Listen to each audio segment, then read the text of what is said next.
Olá, olá, estudantes do segundo ano, tudo bem com vocês? Eu, professor Paulo Brito, para mais uma aula de História na companhia do nosso intérprete Ézio, deixando essa aula mais inclusiva para vocês. O tema da nossa aula de hoje é América Portuguesa, Minas Gerais, bandeirantes, jesuítas, e vamos trabalhar esses conceitos com vocês, né? Então, os nossos objetivos da aula de hoje, presta atenção, fica ligado, tá aqui, ó. Reconhecer o processo de ampliação das fronteiras portuguesas na América. Vamos entender que essas fronteiras foram sendo alargadas aí ao longo dos anos. Compreender o desenvolvimento da pecuária aqui na América Portuguesa como um fator importante nesse processo de interiorização do território colonial. Então, convido você a vir junto nessa viagem pelo Brasil colonial. Vem aqui, ó. Cada região do Brasil tem uma culinária específica. A gente tem a culinária lá do Nordeste, a gente tem a culinária da região Sudeste do Brasil. E aqui, né, na região Sul, você sabe qual é o prato típico do Rio Grande do Sul? Você conhece, né, esses trajes típicos do estancieiro, né, essa palavra aí dessas pessoas que viviam nas estâncias? Trago aqui para vocês essa imagem representando o gaúcho, né, aí um estancieiro gaúcho. Galera, o prato típico do Rio Grande do Sul é o churrasco, né? Conhecido aí em todo o Brasil como churrasco gaúcho, né? Então ele é aí da cultura do Rio Grande do Sul, o prato típico sendo o churrasco. Aqui no Paraná, por exemplo, nós temos alguns pratos típicos, né? Além do pinhão, que tanto nos caracteriza, nós vamos ter aí o barreado, né? Das cidades históricas ali de Morretes, de Antonina. Então essa questão dos pratos típicos, lembrando aí que no Rio Grande do Sul, prato típico é o churrasco, né? As calças bombachas são parte dos trajes típicos, assim como botas, camisas e o chapéu de feltro, que identifica esse gaúcho, né? O Brasil, né, ele possui um dos maiores rebanhos bovinos do mundo, né? Sendo aí um dos maiores produtores de carne na atualidade. Ao mesmo tempo, nós temos uma grande parcela da população brasileira abaixo da linha da pobreza, sem acesso a uma alimentação adequada. Então aí, né, qual a sua opinião sobre essa dicotomia, né, essa questão do Brasil ser o maior produtor mundial de carne, um dos maiores produtores de alimentos do mundo e, ao mesmo tempo, um dos países mais desiguais, cair com um número, né, de pessoas vivendo abaixo da linha da pobreza, vivendo na pobreza, sem acesso a esse alimento, muitas vezes produzido aqui mesmo no Brasil. A produção de alimentos para nutrir a população, ela é crescente, né? A população ela vai crescendo ao longo das décadas, ao longo dos séculos. Vamos lembrar, por exemplo, que em 1970 nós tínhamos 90 milhões de brasileiros, né? Esse era o slogan, por exemplo, da Copa do Mundo de 70. No ano de 2000, nós somos 200 milhões de brasileiros. Então, aí, em 30 anos, nós mais que dobramos a população do Brasil e aí a necessidade crescente, né, de produzir alimento, sendo um desafio da humanidade nesse século XXI, alimentar essa população que está crescendo cada vez mais, não só no Brasil, como no mundo todo. A ONU estima aí cerca de 7 bilhões de pessoas no mundo no ano de 2000. Agora, aí, com essa população. A pecuária presente no Brasil hoje, muitas vezes questionada, né, por utilizar aí essas grandes áreas para a pecuária, ela é herança dos tempos coloniais, né? Então o boi ele foi introduzido no Brasil, a pecuária ela foi introduzida no Brasil e nós temos essa herança, né, tanto nos costumes como na alimentação e nos hábitos sociais e culturais de várias regiões do Brasil. Aqui no Paraná também a pecuária influencia os nossos hábitos culturais, alimentares e outras questões que nós temos na cultura do Paraná e da região sul. Sobre o sertanismo de contrato, né? O sertanismo de contrato, geralmente no Nordeste do Brasil, né, que é a região do Nordeste brasileiro, as autoridades do governo, senhores do engenho e grandes pecuaristas contratavam os bandeirantes, né, que faziam as bandeiras, as expedições para reconhecimento e ocupação do território como um braço armado. Qual o objetivo desses bandeirantes, né? Reprimir rebeliões indígenas, capturar, né, escravos que haviam fugido, especialmente esses escravos que estavam nos quilombos, né, a formação dos quilombos a partir da fuga desses escravos. Destruição do quilombo dos Palmares, por exemplo, está relacionado ao contexto do sertanismo de contrato. O quilombo dos Palmares foi destruído no final do século XVII por um bandeirante contratado por essa finalidade, Domingos Jorge Velho. Galera, as monções. Então nós tínhamos aí, no nosso período colonial, ali no século XVII e XVIII, as entradas às expedições públicas, as bandeiras que eram expedições privadas, e nós vamos ter as monções, né, que são as bandeiras de comércio. São geralmente expedições fluviais, partiam aí do rio, dos rios, né, do leito dos rios, geralmente ali de São Paulo, região de Porto Feliz, reconhecendo o território e indo fazer o abastecimento das vilas que estavam sendo fundadas no Brasil. Eles também serviam como meios de comunicação, essas monções. Então, o objetivo das monções era o abastecimento das vilas que estavam surgindo no Brasil no período colonial. Eram expedições fluviais, partiam ali da região de Porto Feliz, em São Paulo, iam percorrendo através do rio essas regiões, levando aí alimento, levando, né, a questão das armas e também servindo como comunicação. Galera, os resultados aqui, né, dessas expedições, das entradas, das bandeiras, né, das monções, da pecuária. O que nós vamos ter? O aumento das fronteiras, né, aqui da colônia portuguesa no Brasil, para além da linha do Tratado de Tordesilhas. Então, o Tratado de Tordesilhas, as terras que ficavam nessa região pertenciam a Portugal e grande parte do que a gente conhece como Brasil hoje pertenciam ao Império Espanhol. Devido aí a essa questão das entradas, das bandeiras, das monções, essas expedições para reconhecer o território, ocupar e a tentativa de encontrar metal precioso, aliado aí à pecuária, que vai ocupando cada vez mais regiões mais interiores do Brasil, nós vamos ter aí essa reconfiguração do mapa do Brasil colonial. Tanto que em 1749, Portugal e Espanha assinaram o Tratado de Madrid, que redefiniu as possessões portuguesas na época, ficando o mapa do Brasil, né, dessa forma aqui, muito parecido com o que a gente tem hoje. Então nós vamos ter aí ao longo do século XVII, principalmente no século XVIII, devido a essas expedições, entradas, monções, bandeiras e o desenvolvimento da pecuária, a expansão do território brasileiro para além da linha do Tratado de Tordesilhas. Junto a essa expansão, nós vamos ter aí o extermínio dos indígenas, né? Essa ocupação vai representar o extermínio de grande parte da população indígena e o desenvolvimento aqui da região de São Paulo. Tranquilo? Convido vocês a fazer uma atividade. Vamos ler o exercício, vamos ler o enunciado. Podemos citar como um dos objetivos do sertanismo de contrato. Leia as alternativas, leia as propostas de resposta e a gente corrige junto essa atividade.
Pessoal, vamos corrigir a nossa atividade, então, sobre sertanismo de contrato, né? Podemos afirmar que um dos objetivos do sertanismo de contrato, qual era, né? A repressão às rebeliões indígenas. Então, geralmente no Nordeste, o sertanismo de contrato, esses bandeirantes, eles eram contratados aí para recapturar escravos fugidos, conter as rebeliões indígenas, né? Inclusive aí a destruição dos quilombos, né? O mais famoso dele, o Quilombo dos Palmares. Gente, pecuária no período colonial. Como eu expliquei para vocês, né, nós trouxemos o gado para o Brasil, ele não é um animal típico daqui, e nós vamos desenvolver a pecuária no Brasil colonial. É um importante ciclo econômico do período colonial.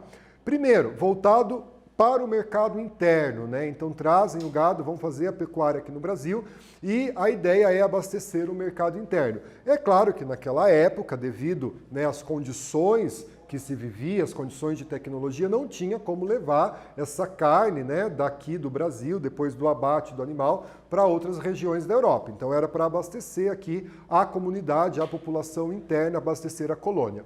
Além da carne, né, do couro e do leite, servia como força motriz, então era utilizado como força nos engenhos e também como meio de transporte, né, os famosos carros de boi. Até o século XVII, gado e cana-de-açúcar conviviam no mesmo quintal, no mesmo espaço. Então nós tínhamos os canaviais e nós tínhamos a pecuária, né?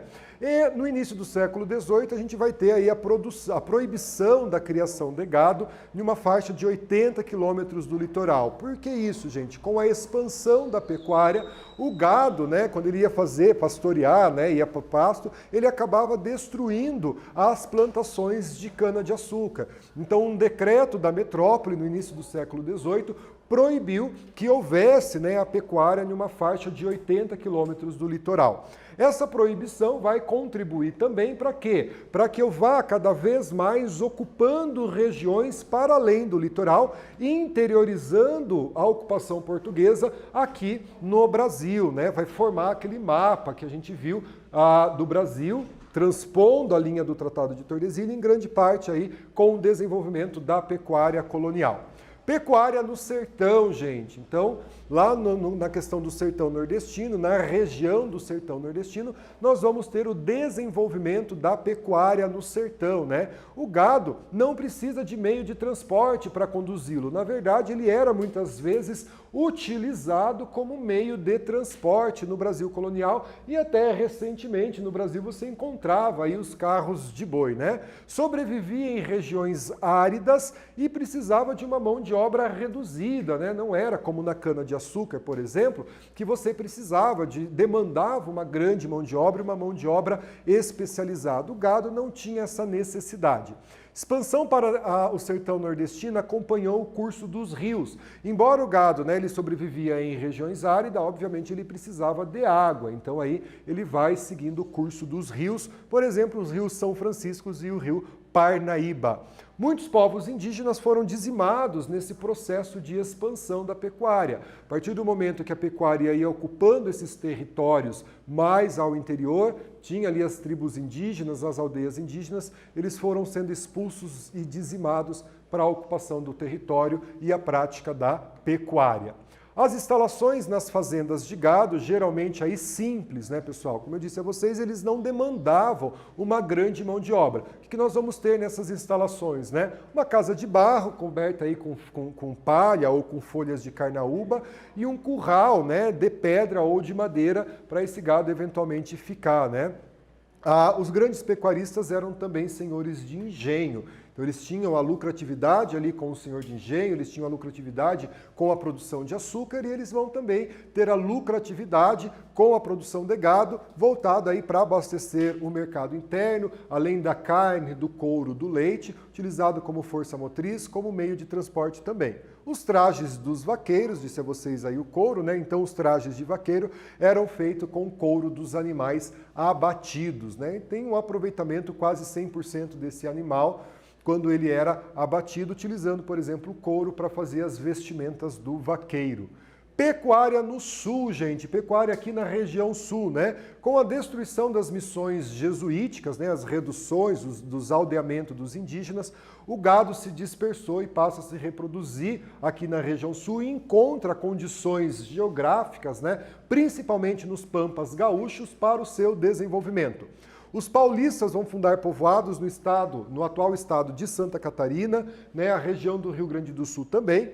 Em 1680, o governo de Portugal manda erguer a colônia de Sacramento, no Rio da Prata, ali quase em frente a Buenos Aires, região do Uruguai, para garantir e ampliar os seus domínios, uma vez que essa área estava sendo ocupada pela pecuária, né, essa pecuária produzida aqui na região sul pelos colonos que aqui viviam. Então, a atividade mais importante da região sul durante o período colonial foi a pecuária ali, né? Um pecuarista, um estancieiro sendo representado para vocês. Nas estâncias, esse trabalho era realizado pelo capataz e pelos peões, né? De cuidar do gado, né? De conduzir esses animais. E até os fins do século XVIII, a produção de couro era a principal finalidade, né? Isso vai se constituir uma característica da vestimenta dos estados do sul, principalmente ali da região sul, essas vestimentas à base de couro, né? Criação de cavalos e mulas, as mulas utilizadas aí pelo movimento tropeiro. Ela era mais resistente no transporte de carga e nós vamos ter aí a utilização das mulas no movimento tropeiro. Produção de leite e a produção de charque, né, dessa carne, que também é uma característica da região sul do Brasil. Pessoal, vamos aqui para uma atividade, acompanhem comigo, sobre a pecuária no período colonial. Podemos afirmar que aguardo você para a gente resolver juntos essa questão.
Pessoal, vamos corrigir a nossa atividade. Então, sobre a pecuária no período colonial, podemos afirmar que, resposta correta, vocês com certeza acertaram, né? Até o século XVII, o gado e a cana-de-açúcar conviviam no mesmo quintal, conviviam no mesmo espaço. Gente, pecuária nos dias atuais, né? Vamos falar aí um pouquinho da pecuária no nosso cotidiano.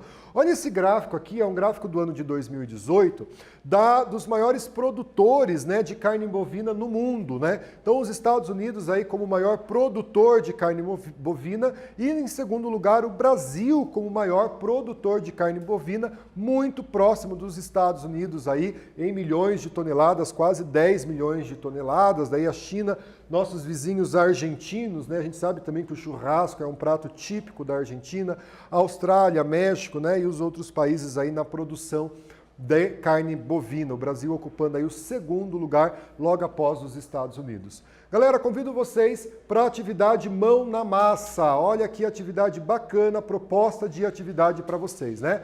Com a orientação do seu professor, pesquise quais são os 5 alimentos mais consumidos no mundo. Quais são esses alimentos mais consumidos no mundo e quais os países que são os maiores produtores desses alimentos? Será aí que o arroz é um dos 5 alimentos mais consumidos no mundo? Quem são os 5 países que mais produzem arroz?